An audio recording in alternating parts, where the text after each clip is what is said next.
हिंदू पौराणिक ग्रंथों में मिलते हैं ये 11 प्रमुख श्राप। आज हम आपको बताएंगे ऐसे प्रमुख 10 श्रापों के संबंध में जिनकी चर्चा खूब होती है और जिनके कारण इतिहास में घटनाक्रमों की एक श्रृंखला ही निर्मित हो गई है। तो चलिए जानते हैं उन श्रापों को। पहला है नारद का भगवान विष्णु को श्राप। शिव पुराण के अनुसार एक बार श्री लक्ष्मी के स्वयंवर में देव ऋषि नारद भी पहुंच गए, क्योंकि वे श्री लक्ष्मी पर मोहित हो गए थे। उसी स्वयंवर में भगवान विष्णु भी पहुंचे, लेकिन उन्होंने देव ऋषि नारद का मुंह अपनी माया से बानर के समान कर दिया। नारद को छोड़कर श्री लक्ष्मी ने श्री विष्णु भगवान का वर्ण कर लिया। जब नारद मुनि को इस बात का पता चला तो वे भगवान विष्णु पर बहुत क्रोधित हुए और उन्होंने भगवान विष्णु को श्राप दिया कि जिस प्रकार तुमने मुझे स्त्री के लिए व्याकुल किया है, उसी प्रकार तुम भी स्त्री विरह का दुख भोगोगे। उनके श्राप के चलते ही भगवान विष्णु को राम अवतार लेना पड़ा और उन्होंने इस श्राप को पूरा किया, लेकिन राम अवतार में भी उनको एक श्राप मिला। आइए जानते हैं वो क्या है श्राप। दूसरा श्राप यही है, श्री राम को मिला श्राप। श्री राम जिन्हें भगवान विष्णु का 7वां अवतार माना जाता है, उन्हें एक अप्सरा द्वारा श्राप दिया गया था। वह अप्सरा बाली बानर की पत्नी थी। यह तब की बात है जब सुग्रीव और बानर, जो कि श्री राम के प्रिय मित्र थे, उन्होंने भगवान राम से मदद मांगी थी, जिसके चलते सुग्रीव और बाली के बीच युद्ध हुआ, जिसमें भगवान श्री राम के बाण द्वारा बाली की मृत्यु हो गई थी। बाली को छल से मारा गया जानकर उनकी पत्नी तारा ने श्री राम को कोसा और उन्हें एक श्राप दिया।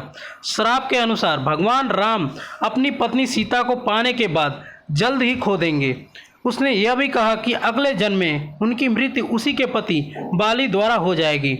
अगले जन्म में भगवान विष्णु ने श्री कृष्ण के रूप में जन्म लिया था और उनके इस अवतार का अंत एक शिकारी, जो कि बाली का ही रूप था, द्वारा किया गया था। तीसरा श्राप यह है गंधारी का श्री कृष्ण को श्राप। महाभारत के युद्ध के बाद जब भगवान श्री कृष्ण गंधारी को सांत्वना देने पहुँचे तो अपने पुत्रों का विनाश देखकर गंधारी ने श्री कृष्ण को श्राप दिया कि जिस प्रकार पांडव और कौरव आपसी फूट के कारण नष्ट हुए हैं, उसी प्रकार तुम्हारे बंधु बांधव भी नष्ट हो जाएंगे। आज से 36वें वर्ष तुम अपने बंधु बांधव व पुत्रों का नाश हो जाने के एक साधारण के कारण से अनाथ की तरह मारे जाओगे। इसी कथाक्रम में एक और श्राप चर्चित है। महाभारत के मौसल पर्व के अनुसार एक बार महर्षि विश्वामित्र, कण्व आदि ऋषि द्वारिका गए थे। तब उन ऋषियों का परिहास करने के उद्देश्य से साधारण आदि वीर कृष्ण पुत्र सांब को स्त्री वेश में उनके पास ले गए और पूछा कि इस स्त्री के गर्भ में क्या उत्पन्न होगा। क्रोधित होकर ऋषियों ने श्राप दिया कि श्री कृष्ण का यह पुत्र वृषणी और अंधकाशी पुरुषों का नाश करने के लिए लोहे का एक भयंकर मूसल उत्पन्न करेगा, जिसके द्वारा समस्त कृष्ण कुल का नाश हो जाएगा। चौथा श्राप शुक्राचार्य का राजा अयाति को श्राप। महाभारत के एक प्रसंग के अनुसार राजा अयाति का विवाह शुक्राचार्य की पुत्री देवयानी के साथ हुआ था। देवयानी शर्मिष्ठा नाम की एक दासी थी। एक बार जब अयाति और देवयानी बगीचे में घूम रहे थे, तब उसे पता चला कि शर्मिष्ठा के पुत्रों के पिता भी राजा अयाति ही हैं। तो वह क्रोधित होकर अपने पिता शुक्राचार्य के पास चली गई और उन्हें पूरी बात बता दी। तब दैत्यगुरु शुक्राचार्य ने अयाति को तत्काल ही बूढ़े होने का श्राप दे दिया था। बुढ़ापे में अब मृत्यु का डर सताने लगा तो उन्होंने अपने पुत्रों से उनकी उम्र मांगी। यदु को छोड़कर सभी ने अपनी अपनी उम्र, कुछ उम्र पिता को दे दी। यदु के नहीं देने पर उन्हें श्राप मिला था। कद्रु का अपने पुत्रों को श्राप। महाभारत के अनुसार ऋषि कश्यप की कद्रु व बिंता नाम की 2 पत्नियां थीं। कद्रु सर्पों की माता थी, वह बिंता गरुड़ की।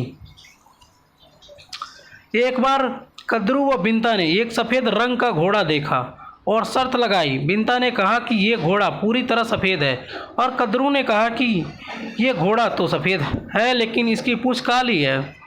कद्रु ने अपनी बात को सही साबित करने के लिए अपने सर्पपुत्रों से कहा कि तुम सभी सूक्ष्म रूप में जाकर घोड़े की पूंछ से चिपक जाओ। जिससे उसकी पूंछ काली दिखाई दे और मैं शर्त जीत जाऊं। कुछ सर्पों ने कद्रू की बात नहीं मानी। तब कद्रू ने अपने उन पुत्रों को श्राप दिया कि तुम सभी जन्मेजय के सर्प यज्ञ में भस्म हो जाओगे।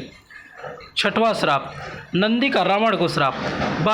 वाल्मीकि रामायण के अनुसार एक बार रावण और भगवान शंकर से मिलने कैलाश गया। वहाँ उसने नंदी जी को देखकर उनके स्वरूप की हंसी उड़ाई और उन्हें बानर के समान मुख वाला कहा। तब नंदी जी ने रावण को श्राप दिया कि बानरों के कारण ही तेरा सर्वनाश होगा। सातवां श्राप, तुलसी का भगवान विष्णु को श्राप। शिव पुराण के अनुसार शंखचूड़ नाम का एक राक्षस था। उसकी पत्नी का नाम तुलसी था। तुलसी पतिव्रता थी, जिसके कारण देवता भी शंखचूड़ का वध करने में असमर्थ थे। देवताओं के उद्धार के लिए भगवान विष्णु ने शंखचूड़ का रूप लेकर तुलसी का शील भंग कर दिया। तब भगवान शंकर ने शंखचूड़ का वध कर दिया। यह बात जब तुलसी को पता चली तो उसने भगवान विष्णु को पत्थर हो जाने का श्राप दिया। इसी श्राप के कारण भगवान विष्णु की पूजा शालिग्राम शिला के रूप में की जाती है। आठवां श्राप, ऋषि श्रृंगी का परीक्षित को श्राप। पांडवों के स्वर्गारोहण के बाद अभिमन्यु के पुत्र परीक्षित ने शासन किया। उसके राज्य में सभी सुखी और संपन्न थे। एक बार राजा परीक्षित शिकार खेलते खेलते बहुत दूर निकल गए। तब उन्हें वहाँ मौन अवस्था में समीक नाम के ऋषि दिखाई दिए। राजा परीक्षित ने उनसे बात करनी चाहिए, लेकिन मौन और ध्यान में होने के कारण ऋषि ने कोई जवाब नहीं दिया। यह देखकर परीक्षित बहुत क्रोधित हुए और उन्होंने एक मरा हुआ सांप उठाकर ऋषि के गले में डाल दिया। यह बात जब समीक ऋषि के पुत्र श्रृंगी को पता चली तो उन्होंने श्राप दिया कि आज से 7 दिन बाद तक्षक नाग राजा परीक्षित को डस लेगा, जिससे उसकी मृत्यु हो जाएगी। 9वां श्राप, महर्षि वशिष्ठ का वसुओं को श्राप। महाभारत के अनुसार भीष्म पितामह पूर्व जन्म में अष्टवसुओं में से एक थे। एक बार इन अष्टवसुओं ने ऋषि वशिष्ठ की गाय का बलपूर्वक अपहरण कर लिया। जब ऋषि को इस बात का पता चला तो उन्होंने अष्टवसुओं को श्राप दिया कि तुम 8 वसुओं को मृत्यु लोक में मानव रूप में जन्म लेना होगा और 8वें वसु को राजा स्त्री आदि सुखों की प्राप्ति नहीं होगी। यही 8वें वसु भीष्म पितामह थे। 10वां श्राप, ब्रह्मांड दंपति का राजा दशरथ को श्राप। वाल्मीकि रामायण के अनुसार एक बार जब राजा दशरथ शिकार करने वन में गए तो गलती से उन्होंने एक प्रीत मात्र भक्त श्रवण कुमार का वध कर दिया। उस श्रवण कुमार के माता पिता अंधे थे। जब उन्हें अपने पुत्र की मृत्यु का समाचार मिला तो उन्होंने राजा दशरथ को श्राप दिया कि जिस प्रकार हम पुत्र वियोग में अपने प्राणों का त्याग कर रहे हैं, उसी प्रकार तुम्हारी मृत्यु भी पुत्र वियोग के कारण ही होगी। 11वां श्राप, श्री कृष्ण का अश्वत्थामा को श्राप। महाभारत के युद्ध के अंत के समय में जब अश्वत्थामा ने धोखे से पांडव पुत्रों का वध कर दिया, तब पांडव भगवान श्री कृष्ण के साथ अश्वत्थामा का पीछा करते हुए महर्षि वेदव्यास के आश्रम पहुंच गए। तब अश्वत्थामा ने पांडवों पर ब्रह्मास्त्र का वार किया। ये देख अर्जुन ने अपनी ब्रह्मास्त्र छोड़ा। महर्षि वेदव्यास ने दोनों अस्त्रों को टकराने से रोक लिया और अश्वत्थामा और अर्जुन से अपने अपने ब्रह्मास्त्र वापस लेने को कहा। तब अर्जुन ने अपना ब्रह्मास्त्र वापस ले लिया, लेकिन अश्वत्थामा ने ये विद्या नहीं जानता था, इसलिए उसने अपने अस्त्र की दिशा बदलकर अभिमन्यु की पत्नी उत्तरा के गर्भ की ओर मोड़ दिया। यह देखकर भगवान श्री कृष्ण ने अश्वत्थामा को श्राप दिया कि तुम 3000 वर्ष तक इस पृथ्वी पर भटकते रहोगे और किसी भी जगह किसी भी पुरुष के साथ तुम्हारी बातचीत नहीं हो सकेगी।